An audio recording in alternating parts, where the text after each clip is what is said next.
बुंदेलखंड।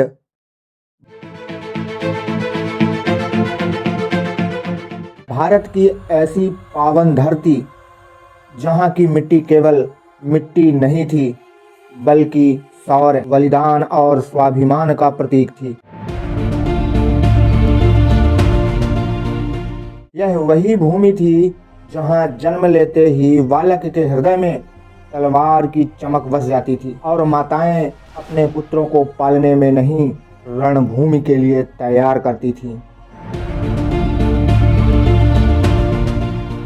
जब अजमेर की गद्दी पर महाराज पृथ्वीराज चौहान विराजमान थे, अनेक छोटे बड़े राज्य उनकी अधीनता स्वीकार कर चुके थे। केवल कन्नौज के जयचंद और कालिंजर के चंदेल नरेश परमाल ऐसे राजा थे जिन्होंने मस्तक नहीं झुकाए। चंदेल राज अपनी स्वतंत्रता और संग्राम के लिए जाना जाता था। लगभग 12वीं शताब्दी के बीच राजा परमाल का विवाह पुरई नरेश वासुदेव की पुत्री मल्हन से हुआ। यह विवाह केवल 2 राजवंशों का नहीं बल्कि चंदेल राज्य के भाग्य का संयोग था। मल्हन न केवल रूपवती थी बल्कि नीति, धर्म और दूरदर्शिता में भी अद्वितीय थी। विवाह के साथ ही महोबा को राजधानी घोषित किया गया और चंदेल सत्ता को नई पहचान मिली। इसी पवित्र काल में एक साथ ऐसे 5 बालकों ने जन्म लिया जो आगे चलकर इतिहास और लोक गीतों में अमरता पाई। ये थे आल्हा, ऊदल, मलखान, ब्रह्म और ढेबा, जिन्हें बाद में महोबा के पंचवीर के नाम से जाना गया। रानी मल्हन की कोख से जन्मे राजकुमार ब्रह्म थे। राजपुरोहित के घर जन्मा ढेबा, जो केवल युद्ध ही नहीं अपितु ज्योतिषी और नीति का भी ज्ञाता था।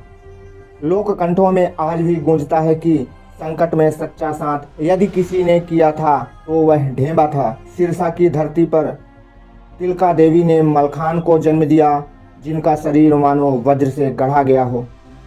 कहा जाता था कि युद्ध में वे एक पग भी पीछे नहीं हटते थे। लोक गीतों में आज भी उनका पराक्रम गाया जाता है कि वे जंघा टेक कर शत्रु से लोहा लेते थे। तहपूर्वा की देवलदे के घर जन्मे आल्हा और ऊदल इन गाथा के केंद्र बने, किंतु उनके जन्म के साथ ही एक भयावह त्रासदी घटित हुई। मांडवगढ़ के राजा बघेल ने अचानक महोबा पर आक्रमण कर दिया। इस आक्रमण में राजा परमाल के साले दक्षराज और वत्सराज बंदी बना लिए गए और निर्दयता से मार दिए गए। उनके कटे हुए सिर मांडवगढ़ के बरगद पर लटका दिए गए। यह अपमान चंदेलों के हृदय में आग बनकर धधकता रहा। ऊदल के जन्म के बाद देवलदे शोक में डूब गए। वे अपने पति की मृत्यु का दोष बालक पर मढ़ बैठी और उसे अपनाने से इनकार कर दिया। तब रानी मल्हन ने आगे बढ़कर उस बालक को अपनी गोद लिया और घोषणा की, आज से यह मेरा पुत्र है। तभी से मल्हन को धर्म माता कहा गया। समय बीता, पंचवीरों का एक साथ शस्त्र विद्या, नीति और रण कौशल की शिक्षा दी गई। किशोरावस्था में ही उनका नाम चारों ओर फैल गया। विशेष रूप से ऊदल के साहस ने राजा परमाल को प्रभावित किया। किंतु षड्यंत्र हर युग में जन्म लेता ही है।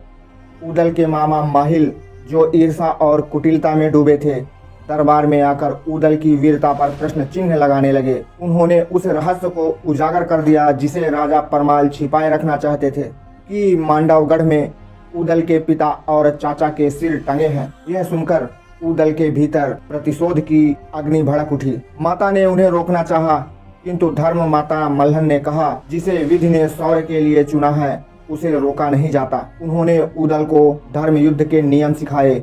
निहत्थे पर वार नहीं, स्त्री पर शस्त्र नहीं और शरणागत की रक्षा करना ही सर्वोपरि धर्म है। राजा परमाल ने कठिनाइयों का वर्णन किया पर ऊदल अडिग रहा। अंततः युद्ध की अनुमति मिल गई। रणनीति बनी।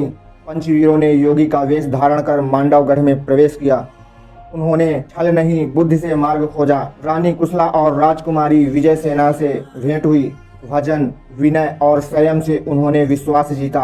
राजकुमारी विजय सेना ने अंततः सच्चाई पहचान ली। पहले उन्हें क्रोध हुआ, फिर द्वंद्व। ऊदल ने स्त्री पर शस्त्र नहीं उठाया। तब विजय सेना को सत्य और धर्म का बोध हुआ तो उन्होंने गुप्त सुरंग का रहस्य बता दिया। युद्ध आरंभ हुआ। महोबा की सेना पंचव्यूह में सजी थी। आल्हा अग्रिम पंक्ति में, ढेबा और मलखान अपने मोर्चे पर, ब्रह्म संचालन में मांडवगढ़ की ओर से राय करंगा और सूरज मैदान में उतरे। पहले दिन घमासान युद्ध हुआ। उदल की तलवार से राय करंगा घायल हुआ।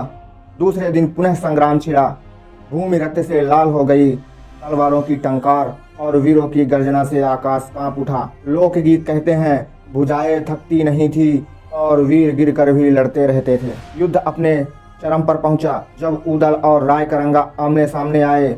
राय करंगा गर्जा, आज तेरा अंत निश्चित है, और इतिहास यहीं से अपनी करवट बदल ली। आगे की कहानी सुनने के लिए कमेंट करें, चैनल को सब्सक्राइब करें और दोस्तों के साथ शेयर करें। जाने अपने देश का इतिहास।